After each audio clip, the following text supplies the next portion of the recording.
Well, thank you very, very much. Very nice to be here tonight. And I want to thank the DEMA board for this decided honor and the wonderful moments tonight with my family who are here and for me. Also want to thank my friend Neil Watson for nominating me for the award this time, and also for giving me an excuse to show that picture of him, which I've been holding for 25 years, trying to find a plausible reason to show it to the public. Also, a special thanks to Kristen Villette, our Patty's representative on the board, and our CEO, Drew Richardson, for their support and encouragement on this. Excuse me. Don't have the light, but over at our table, I'm very happy that my mom is here, along with my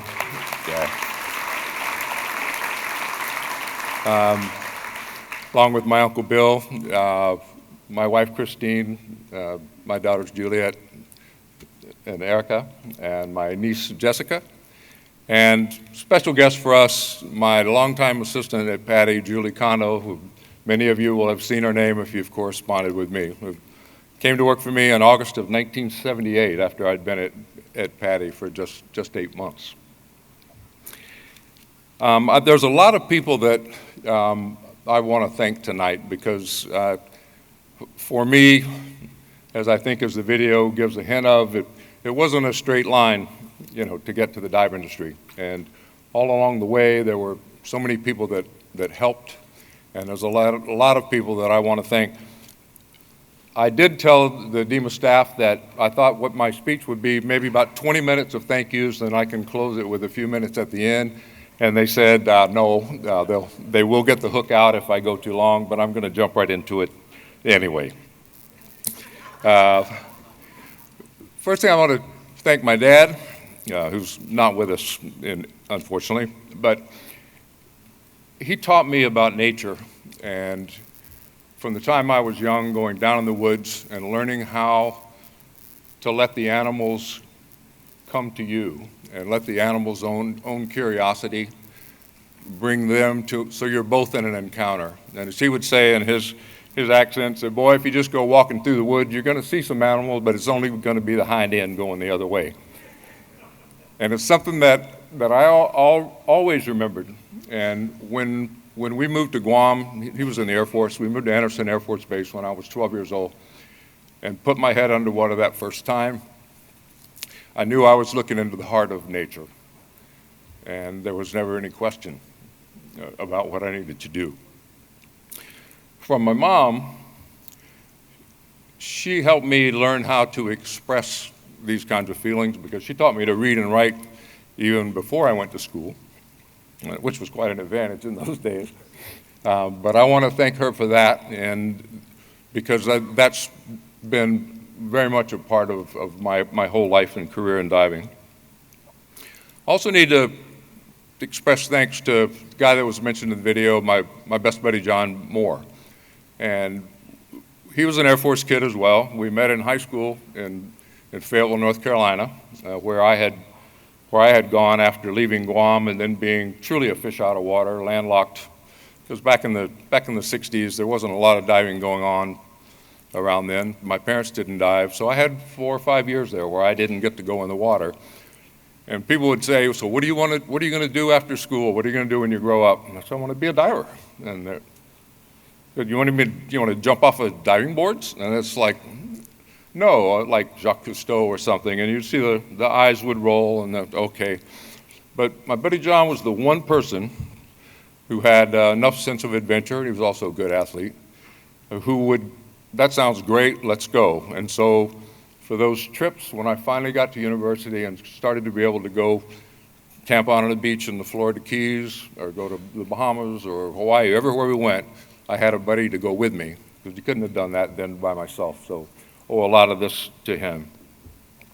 Excuse me. And then a lot of Patty colleagues, very, very special ones. I've already mentioned Julie, and if she hadn't worked so hard all along the way, there's no way that I could have even had time to attempt any of this. I remember a period in the late 90s when I was on the Patty management team. I was contributing editor to Skin Diver. I was on the board of DEMA and was executive director of Project Aware.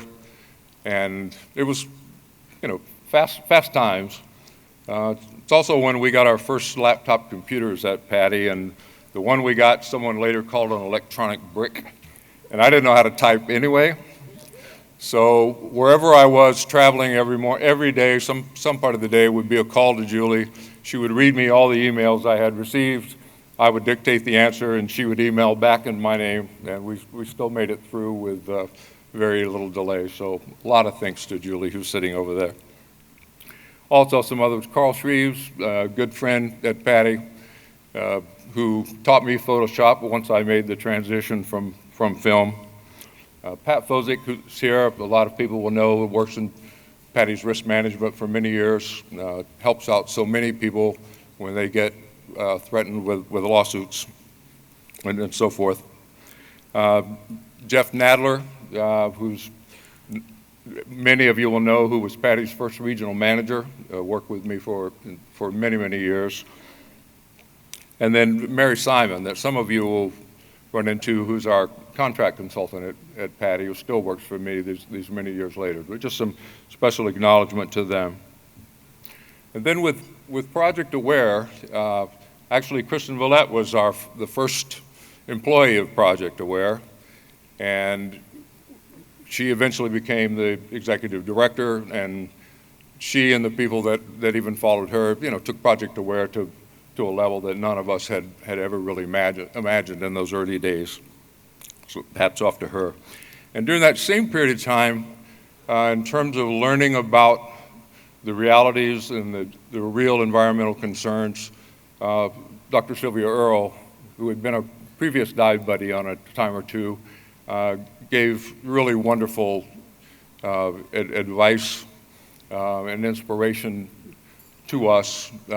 Gave me the honor of serving on the National Marine Sanctuary Communications Committee while she was in her tenure at NOAA, which is something I always appreciated as well. And I'm going to list a whole bunch of names here because I'm going to work from this list, and I'll apologize in advance because I know I'm going to forget some people, but just people along the way. So many great dive buddies and just wonderful people, like the heart of this industry. Certainly Neil, I've mentioned Stuart Cove, always ready to help me with a shark diving project. Peter Hughes, from way back in the beginning of Bonaire days until today, a good friend, good dive buddy. Francis Tourbillon, the pioneer of diving in Palau. Bill Acker in Yap. Clement Lee discovered Cipodon and showed it to me. Mike Ball in Australia. Max Benjamin in Papua New Guinea. David Dubélé, if you could have somebody that you would like to have as a mentor or someone to follow in photography, couldn't do any better than Dave. And equally, Amos Nakum, a good friend, one of the best wildlife photographers on the planet, in my opinion. Bob Hollis, always ready to help with camera housings and whatever you needed all along the way. Mark Evans, editor of Sport Diver UK, and now a new magazine, Scuba Diver, who keeps me busy writing when I have time to do dive trips and dive articles these days. Wyland, we had some diving adventures of our own in some very cold water in Boston Harbor one time. Pat and Sherry Hammer, longtime friends, but also in running Our World Underwater, always ready with an invitation for me to present at their show. Much appreciated. Dan and Betty Orr, again, longtime friends, willing to share their new home, Yellowstone, with me. And in my new book, there's a wonderful grizzly bear passage there that I owe many thanks to them for. Excuse me. Armin Zingen, also Beneath the Sea, again, who welcomed me to be on their program many times. Other colleagues done so much for the industry, Steve Vicentia and the Vicentia family, and their previous partner, Peter Buckley, who have brought insurance to the dive industry since we first put the program together back in 1985. Mark Ruska, who's here, probably diving's premier defense attorney, has been defending dive retailers and instructors from litigation since the late 80s. And Bob Harris, currently the lobbyist in Florida for DEMA, who does so much work behind the scenes. And he worked with us at PADI also since the mid-80s with lots and lots of issues. As you're hearing things out of Florida that come from DEMA, or like the Goliath Group of Protection, Manatee Protection, and so forth, it's Bob in there at the legislative level working on behalf of all of us. Excuse me. And for their longtime friendship and support, Morton and Lee Spector, who've just out of goodness of heart, have always given so much encouragement and so much appreciated. And Zale Perry, who, another one, and this one I had just moved to LA, I'd just gotten my first job at Dive and Surf, and this beautiful lady came in, introduced herself, and interviewed me for a book she was doing, and I realized when she left, this California thing maybe is going to be okay. I've just met the star of Sea Hunt, and she's interviewed me to be in a book. I think maybe something might happen here, and we've been friends ever since, and I've appreciated that so very much. Also, I have to mention Tom Ingram and the DEMA staff. Anytime you serve on the board, you get a first-hand look and understanding of just what this group of folks does for the industry. And you really don't know because there's always smiles on faces. You don't see stress. You don't see aggravation, but just a wonderful, hardworking group of people that have to acknowledge up here. And also a group that you don't really hear of either. These videos that come on, the Reaching Out Award, basically the candidate or the people who get the award gather up a whole bunch of old pictures and video, give their bio, and they send it off to a group of people. Donna Zua, Susan Tate, Johnny Lovato, and they come back in a couple of weeks with a video like that can even make very particular people who are having their life story told for the first time really happy, and it's really, really remarkable. And I have to say, they did surprise me on this because besides the little clip that talked about a music piece I did, they pulled out my background, for the background music, another old rock tune that I had done a long time ago, which I didn't expect that they were going to do. I hope it wasn't too hard on the ears for everyone. So with that, I just want to say, thank you very much. I want to leave with one thought, and that is that, for the people that came into the industry in, I'll say, my generation, people who were in their 20s and the mid-70s, you didn't get to the industry by accident. I mean, it wasn't an industry that was big enough to, attract you for high salaries or bring crossovers from other places. You were typically either a family that was in diving, or you were a pioneer, because the pioneers of this sport were in their 40s and late 30s during this period of time. You think of the Ralph Ericksons and John Cronin's and Paul Zamolases and Jack McKinney's and Bob Hollis's, Jacques Cousteau. Again, they were in their prime.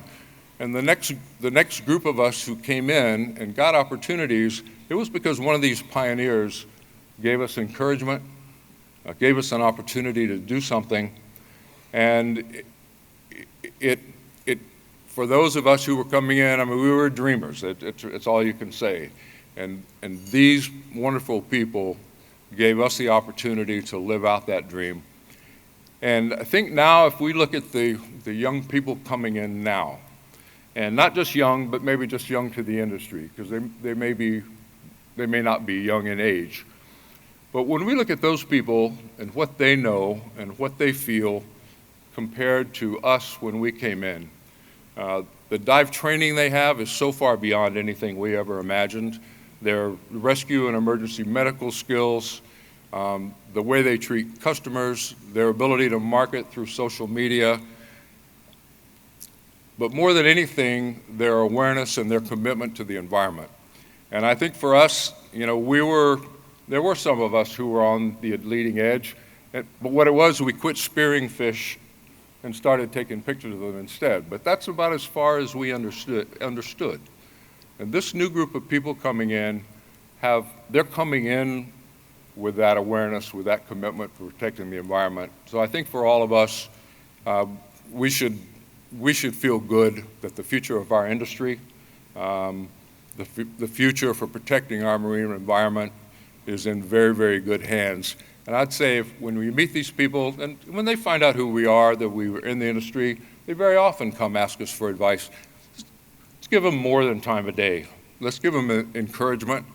Let's help them with opportunities as we can, because they're going to inherit all of this, and they're probably going to do and be able to do a better job even than we tried to. So with that, thank you all so very much.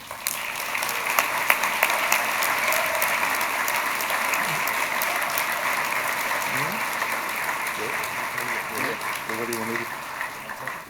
Put this back in my pocket somewhere.